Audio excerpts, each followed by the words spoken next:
Well, good afternoon, everyone. It's Darren Saul here from Saul Recruitment, episode 33 of Saul Searching, the Saul Recruitment podcast. Fantastic show today. I have Rochelle Marie here. How are you, Rochelle? I am great. Thank you. Thank you for asking. Thanks. We're matching today, green and white. Yeah, I there just you noticed. go. But everyone out there, we're going to tackle an interesting topic. Ladies, stop working harder to get promoted. So Rochelle has worked her way from entry-level roles to leadership positions twice, once after a 12-year career gap to raise her children, after one too many stories from career mums who were literally vomiting on the way to work due to toxic managers. She now empowers and inspires women to secure a leadership role where they can make a real difference. So, wow, Rochelle, so you've seen all that, have you? Yeah, The yeah, extreme. yeah, yeah. My God. So tell us more about how this all came about, how you ended up working in this area and why you love to work in this area. Yeah, okay, thanks. So where do I start? I think I'll start with this time. So, like, I did have 12 years out of my career. I'd built my career up as a youngster, became a leader pretty early on in my career, and really enjoyed that part of my role. Yeah. And I think that sort of sparked my love of empowering people and inspiring them, and watching them and helping them grow as And far as what they did you can actually do grow. in your career? So back then, I started my career in the banking world in Auckland, New Zealand. So Okay. it feels Nice. like a really long time ago now. Yeah. And was in their call center, worked my way into a team leader role, and then project management, and then a project management leader. So I had project staff under me. And I really enjoyed it. And then they got merged with another bank. The culture went downhill. I became pregnant, and I was like, you know what, I'm out of here. So Fair enough. maybe fortuitous timing, but also not long after my position got made redundant. So I Right. might have jumped the gun a little bit early on that one, but lesson learned. Yeah. And then soon after that, we moved to Australia. And so Nice. I've been here now. My daughter's now 21, and she was 10 months old when we got here. So I've been here, it feels like more than half my life, but not quite yet. Wow. So Um, you're an Aussie now. I'm an Aussie, except when it comes to the All Blacks. I'm sorry, that's the one, the one piece of Apologies me. to any rugby fans out there. Yes, sorry. It's a religion. I can't step out of it that easily. So yeah, Australia, I had another child, and for 12 years I worked jobs, not careers. I worked Mhm. around the kids. I worked around my husband's hours so that, the kids had care from us most of the time. So it wasn't like I wasn't working. I just wasn't in a career path on purpose. I also started a number of businesses and stopped a number of businesses during those years. Some of them I loved, some of them I really didn't. Yeah. And one of those was helping mums that worked from home back Okay. then. And that was a blast. And I think again rekindled that love of helping women, Yeah. helping people be successful in whatever it is they choose to be successful in. So that was really enjoyable. Nice. Time came for me to start my career again. The businesses that I was running were enjoyable, but not financially, not quite Viable. Yeah. enough for me to give up work forever. So I went back in at an entry level because I had had 12 years out of the career force. Things had moved on. Yeah. I particularly didn't feel as confident as I did when I left. 12 years is a long time to be out of the career world. So I went back in at entry level, earned my stripes, worked my way back up again Yeah. into a leadership role. It was back in project management, and since then I've pivoted into more a digital capability space. So I get to again lift people up in that realm, so helping them become more digitally capable, which we all need a little bit of in our Oh career. yes, Yeah, definitely. yeah. So lots of fun. I love my career, but it was a journey. It was a definite journey to get there. A lot of frustration. Yeah. Not a A struggle. lot Was it a of struggle? yeah, yeah. Just the length of time, I think for me was one of the struggles, because I'd been there before. Coming back into it and taking all of this time was like, but I've already done this. Why am I having to do this and prove myself all over again? Yeah, makes sense. So yeah, there was some definite frustration in there, and some managers that I could have done without. Yep. So I've had definite firsthand experience in poor leadership skills. Yeah. And so as I got into those higher roles though, and as I started to become, back into my leadership self, I started having women approach me from different areas, different levels, and just start talking to me about their struggles. It wasn't a request of mine, but I don't know if anyone's done the Clifton Strengths Finder, but one of my strengths, my top strengths, is relator. And so I do tend to get people, they just gravitate towards me. Open up towards you. Exactly. And I love that. I love having a chat. So, but these conversations were actually pretty sad. And, a number of them really did break my heart at the time. Having conversations about someone who literally did vomit on the way to work, had to stop the car, open the car door and vomit. Oh my God. Because she was just past anxious, highly stressed about turning up to another day of work with this manager who was belittling her and just making her life miserable. And so it was really from that conversation, not the first one I'd had, but the worst one up to that stage. And unfortunately, I've had worse since then. But that was, it was heartbreaking. And I just thought, someone's got to do something about this. And as much as I would have loved to have gone and shaken a few shoulders and told managers to pull themselves together, I thought, well, where are my strengths? What do I love doing? And I went back to that. Well, I love empowering women, working with women. And at the time I was working with a circle of women. So I'd formed a circle of women across different agencies who were at that just below leadership level. And they were all amazing. I was working with these amazing women. We had a group meeting. We had a coaching circle, which I'd started up. They were all amazing. Great leaders, great empathy, great collaboration, like really wanting to learn new skills and, make the best of themselves. So I could see how great they were. And yet they weren't getting leadership roles. And it was really confusing to me. Yeah. I was like, why are we stuck with these managers who can't lead, and yet here are these leaders who aren't managers? And it just didn't make any sense. So, and it's crazy. Like I honestly believe that like men and women both make fantastic leaders for different reasons. We have different innate qualities, and they're both extremely valuable. Yes. Yeah, couldn't agree more. And the combination of the two, even more so. If we can, start merging ourselves, we will be on fire. And there are some amazing leaders out there that have done just that. And generally they're my heroes. So, and when I talk bad leaders, I'm definitely not talking just men. There are definitely both men and women leaders who are shocking and shouldn't. And I'm not going to blame them. I will probably talk to the process and the hiring process that we have in a lot of our corporates.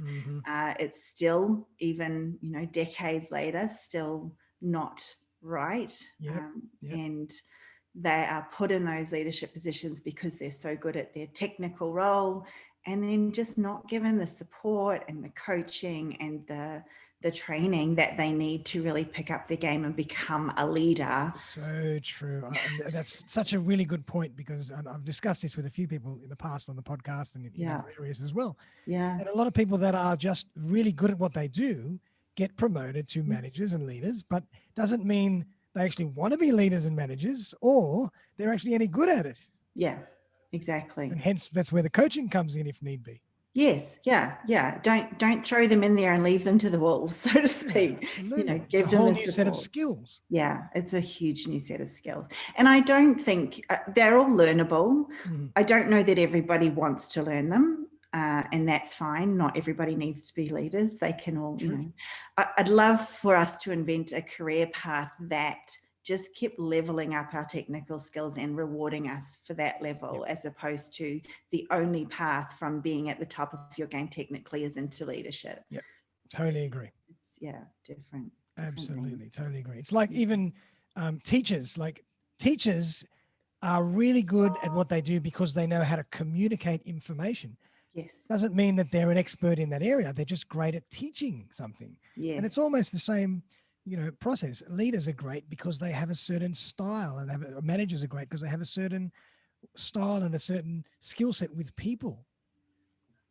Yeah. And people that Yeah. are technically fantastic or, gun ho at whatever they do don't always make good managers and leaders. No, exactly. Yeah. Exactly. But that's the Yes. system, as you say.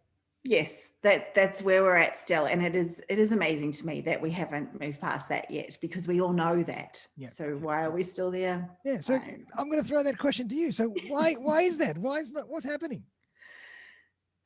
Lack of imagination. I think it's difficult. It's difficult to test somebody for leadership skills, and also I think still the leadership skills are sadly lacking. Yeah.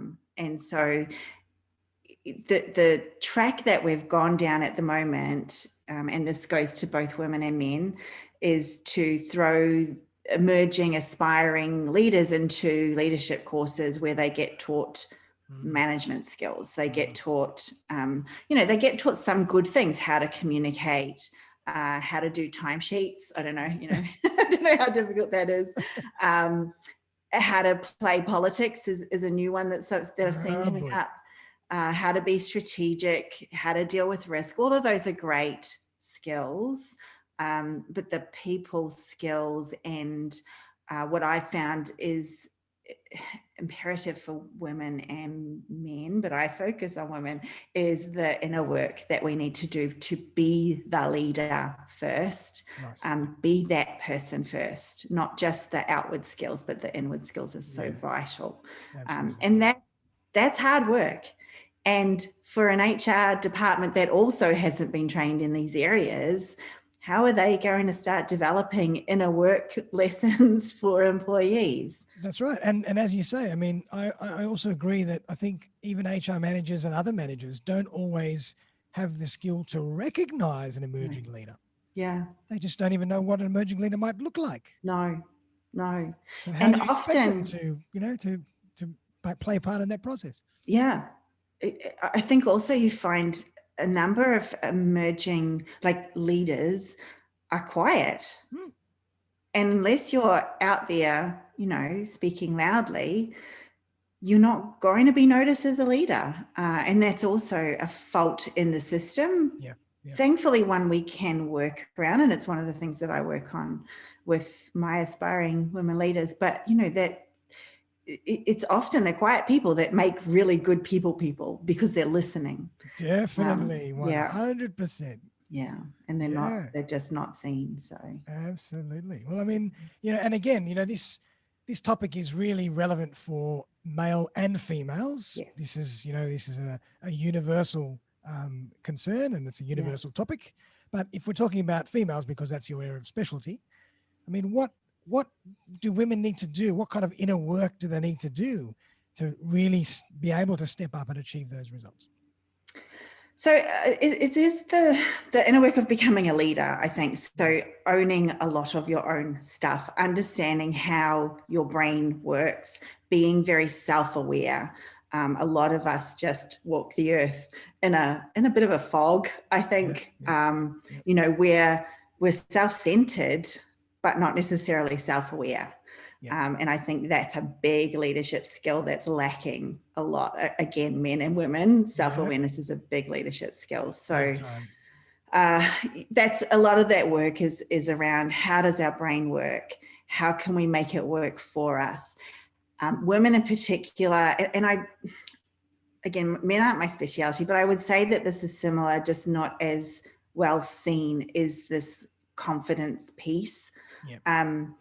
But women allow it to hold them back, whereas men have a little bit more bravado and do things anyway. I agree. And there's a study that goes back a number of decades now around men will apply for a job when they're around about 60% of the skills required, and women will wait till they're about 110% before they'll apply for a role. So men will fake it till they make it a little bit more than women. Exactly. Yeah, They it's like they have this innate knowledge that yeah, whatever they don't have, they're going to learn on the job. yeah, yeah, And that's the expectation in a lot of recruiters. And you probably know that better than I do. But women think that the position description they're reading is gospel. yeah, yeah, And yeah, why on earth would I go for something where it says I need this and I don't have it? I'm clearly not going to get the job. Why waste my time? And yeah, why, I'll be embarrassed at the end of it when I get told no. So I'm not going to yeah. put myself out there. So, Yeah. And that sounds like, there is an element of, confidence or lack of confidence or vulnerability in that. yeah, So that's why it's so important. But why do you think, women have that trait? it's a lot of socialization. So women are brought up to put others first. We're brought up to keep ourselves, like, not to shine, not to Mm, stand out, yeah, to be quieter. And like, not all women are the same. And I know wonderful women who are out there loud and full of confidence. definitely. Yeah. And they're wonderful. I love them. Yeah. But stereotypically, it's Yeah. how we're raised from being little girls through to adulthood is, Yeah. you're going to become a mother, so your kids are going to come first. Back in the day, your husband came first. Yeah. Basically, everybody comes before you. Yeah. It's more of that, nurturing It is. um, style or nurturing methodology rather than Yeah, that hunter go get and conquer. exactly. That's exactly it. And Yeah. so we've got that hangover still. And it's not a bad thing to be a nurturer. In No, not fact, at as a all. Especially leader, when you have a team. Of course it yes, is. exactly. It's fantastic. And it's one of the great skills that women bring to leadership. Mhm. And one of the great skills that I think men can really learn from women on. But it does get in the way of the journey to get Yeah. there. Yeah. Fascinating. Wow. Mm. Yeah. Anything else? Any other, reason or any other trait that you think or reason that might be the case, or that's just, it's a physiological, evolutionary thing? As far as confidence goes, I think the stepping out of the workforce as mothers really knocks your confidence. I think, and I think this would happen to men as well. It's just that it doesn't happen to men as often. Yeah. But when you step out, and I said I had a 12-year gap That's true. and went back into entry level. When you're in your early career as a woman, you do have your ego tied up in your career, just like Yeah. men do. Yeah. Yeah. And then when you step out, and not a woman chooses to step out, but even for the 6 months that you step out, you have this sudden realization that actually you're not all that. You're, this ego that was entirely wrapped up in your career has to split itself off, and Yeah. and you're no longer in charge. You're no longer in control. You've got this screaming baby that you have no idea what you're doing with. Mhm. Um, so from that perspective, your confidence can really take a knock. Your whole persona is brought into question. Who am I now? Yep. I was a career woman. I'm now a mother, and who is that? And where does my ego come back into this? Yeah. Yeah. And then stepping back into your career again, it's daunting. It's Yeah. daunting. Fascinating. Yeah. Yeah. So you get, and that's why I started in an entry level. And I don't, looking back, I didn't need to. I could have started higher. But I didn't even go for those higher roles because I just had no thought whatsoever that someone would hire me for them. I Yeah. thought I needed to start again. So Yeah. Fascinating. So your the topic of today really is when you say stop working harder to get promoted, you mean stop chasing and working harder to get noticed, but maybe take a bit more time to work on yourself and the skills and the attributes and the confidence that's needed to shine. there is that, and there is also actual studies that show that men and women get promoted on different paths. Ah, So, and I think when I look into this, it comes back to that, the past. I can't think of the right word. Evolution. It evolution. comes back to evolution and what we've been brought up to be. But there is a study that shows that men that work longer hours are more likely to get promoted. Wow. Women that work longer hours are actually less likely to get promoted. And I why know is it that? sounds Why the hell crazy. would that be? what I believe, and they didn't talk about causality in this, but when I've thought through, it's that women are seen as nurturers and the head of the family, from a nurturing perspective. And if you're seen to be working longer hours, then who on earth is looking after the kids? Wow, my That's God. the unconscious bias That's crazy. that we walk around with is if you're at work at 7 o'clock at night, then you're not a good mother, assuming you're a Oh mother. And my even if you're God. not a mother, you still have that unconsciousness around you as a woman. You won't make a good mother if you're here at 7 o'clock at night. That's And so crazy. it's entirely unconscious. Both men and women have this bias. Wow. But yeah, you're marked down as a woman if you're there, all hours of the day and night, whereas men are marked up for the same trait. Now, I think that's a good thing. I'm actually really happy with that bias because it means I don't have to be there until 7 o'clock at night, and Yeah. I don't want to be there until 7 o'clock Yeah. at night. So So you can work smarter, not harder. exactly. And there's a lot that we can go through around how women can work smarter and get more done in the hours that, we want to be at work, rather than, sacrificing the time that we have with our kids. Why would we do that? Let's get into that. I think that'll be fascinating. Maybe give us a few points on how women can work smarter. Look, the big one for me is letting go of perfectionism. That's the big one. So Yes. we spend way too long trying to get things perfect. Yeah. I'm going through that with someone at work at the moment, where I'm like, like my motto now is definitely minimum viable product. Yep. Whatever it takes to get that, whatever it is you're working on out there. I'm also big on getting customer feedback. So my customers are actually employees in my company, but I'm big at getting my work to 60, maybe 70% done. Yep. Get it out there, get feedback and iterate it and get it to about 80%. And then I'm done. I'm not, unless someone then notices a major fault with it, it's done. I don't need it to be 100%. I save so much time just with those two traits. So I think that's very true. It's difficult, and I get it. And there's a lot to work through to let go of perfectionism.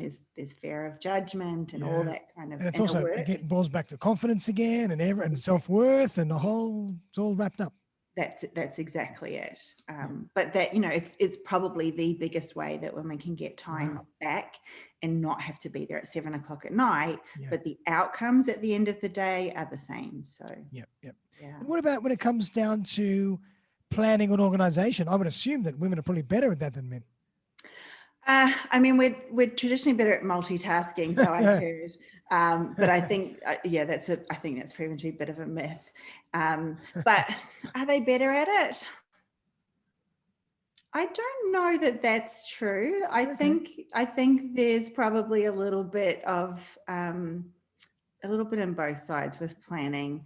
Men had to plan hunts pretty carefully so that they didn't get killed by whatever it was they were hunting. By the saber-toothed tiger. Yeah. I think the planning comes down more to personality type. And again, that's something that we go through. If you've heard of DISC, yes, of course.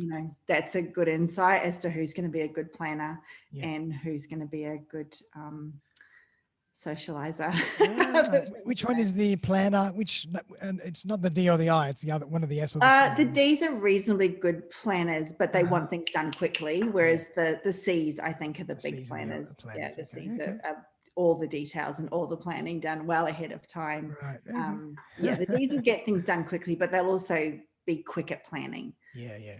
Whereas the I's and the S's will be more about the people and, are the people okay? And the D's will delegate the planning. They'll know that they need to plan. They'll delegate the planning. They'll be delegated the planning too, more likely. They'll be doing whatever they're told. Awesome. And so, Rochelle, maybe tell us a bit more about how you actually work, and maybe give us some insight into your process. Yeah, I have a method. It's called the Accelerate Your Leadership Method. So I purely focus on that promotion aspect. So not leadership skills. Having been in corporate for a long time now, I've been thrown on enough leadership courses to know that leadership skills is not where my problem was when I was trying to work my way back into leadership. So I leave them to do their leadership skills through their organization. I do have masterclasses where we do go into them because they are important. I'm not saying that leadership skills aren't important. They certainly are. But my focus really is on how do you get from being at the top of your technical game to being in a leadership role. And I work with women who are really at the heart capable of being leaders. They just need that inner work and Gotcha. support to get there. So the method has 3 pillars, which are inner work and then connection and then visibility. Nice. And that's the pillars that we work on. And I have currently a membership group to do that. So I really wanted to build a community around this, and because that's part of it. That's, women are big collaborators, and the social part of both becoming a leader and learning and having people to bounce ideas off and everything is just so helpful to women who are getting there, because there's not as many women still working their way up the ladder as men. So it's good to have your own little village. Yeah, I like that. I love that, those 3 pillars. I think that's fascinating. Yeah. They're all vital. I think trying to get there, you can get to a manager role without one of those pillars, but it won't be a good ride. It won't be as good, and you won't be as good a leader once you get there. So if the foundations are all set properly, then it's a much better foundation to build on. Yeah. So if you can handle those 3 things or master those three elements, it's a much better foundation for the future. Those 3 elements both get you to the leadership role, and then they're the foundation for being a leader. And making it a joy rather than making it a chore, which sometimes leadership can feel really lonely. And so having those 3 pillars in place really makes leadership much more of a joy. And so then you're more likely to stay there. I think that's one of the things we've seen in COVID is a lot of women have just left the workforce altogether for a time because, that balance wasn't there and the support wasn't there. And so that's something that we build on in the Accelerate Your Leadership method. Awesome. I mean, and certainly right now, I'm finding there's so much more balance for people in terms of how they want to work, where they want to work, their work hours. Everything has changed so much this year. Yeah.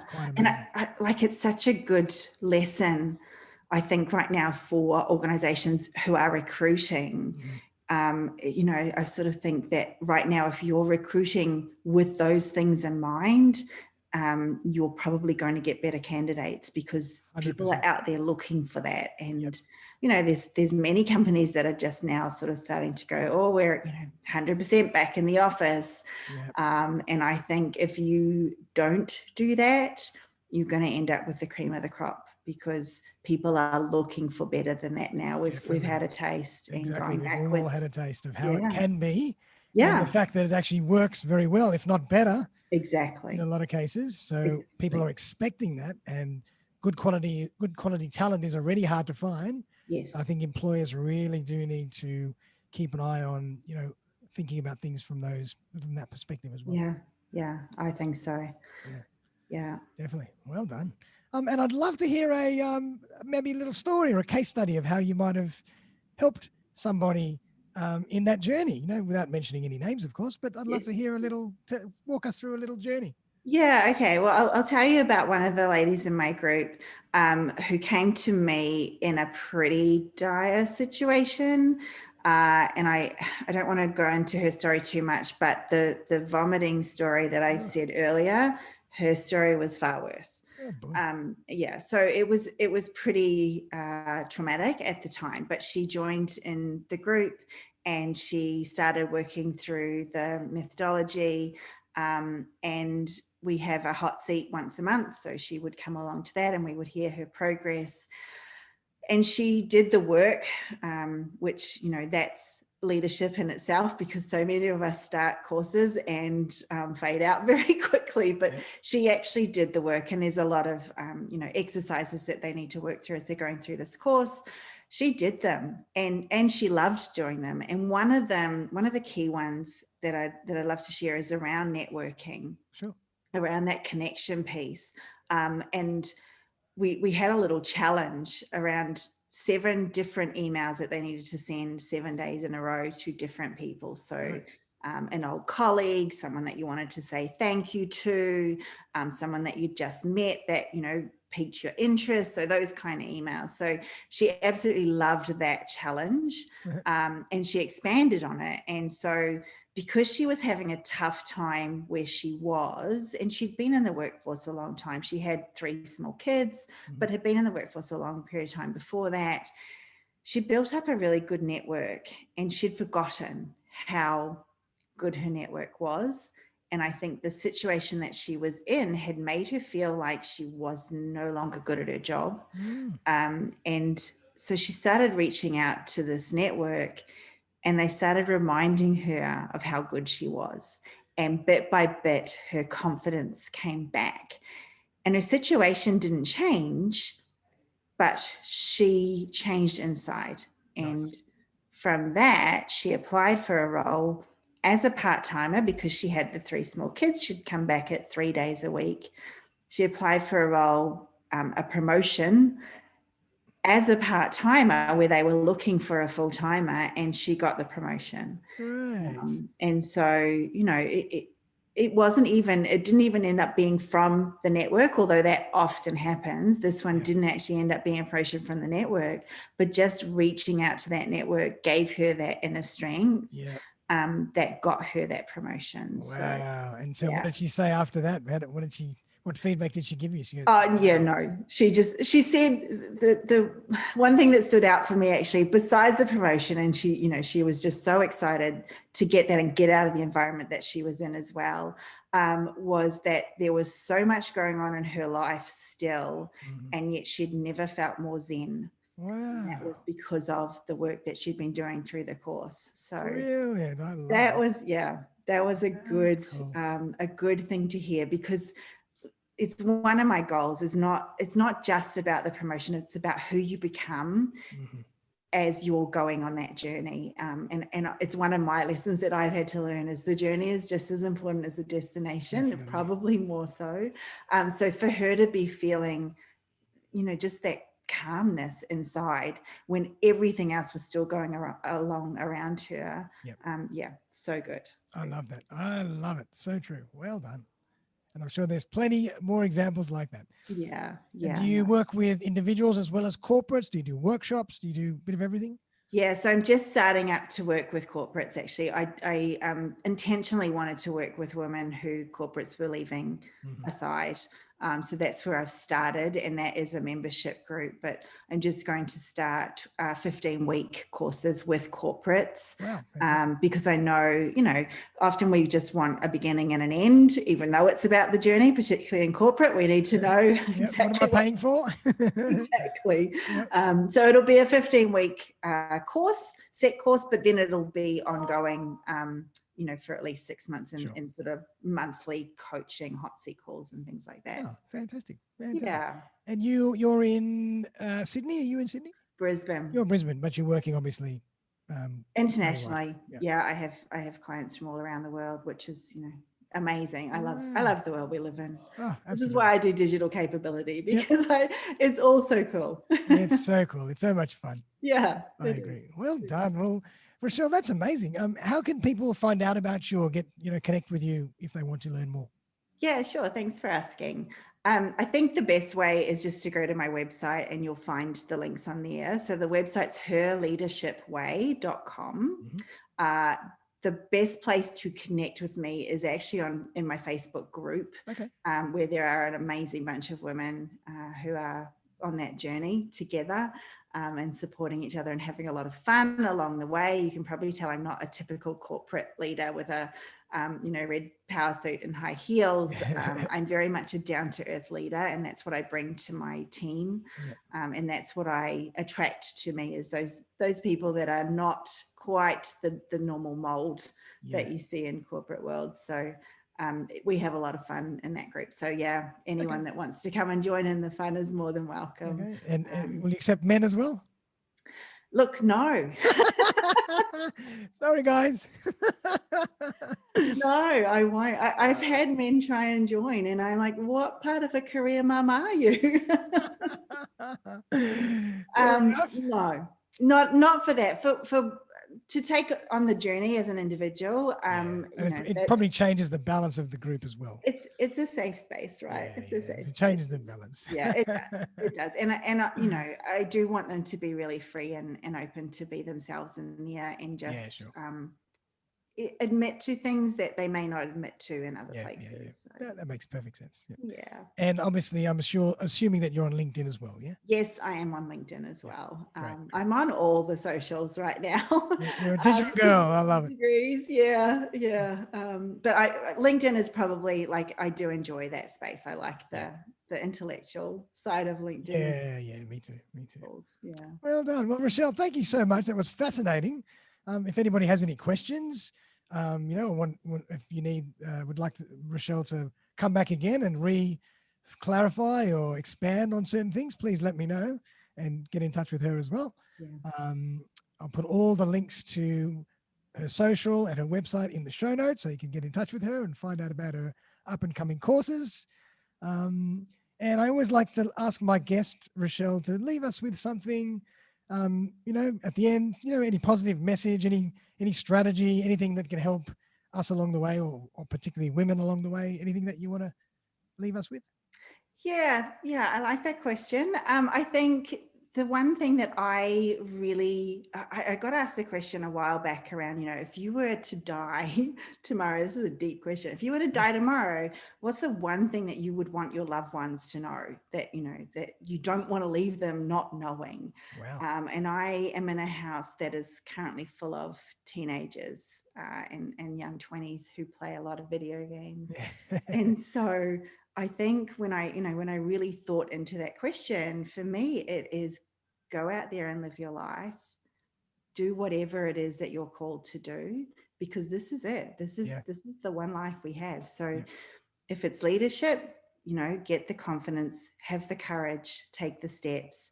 If it's business, it doesn't matter what it is that you're called to do, but just go out there and do it. Go there, and if there's some burning desire or burning dream, don't let it pass you by. Go out there and No. get it. At least try. Yeah. Better to try and not succeed than never try at all.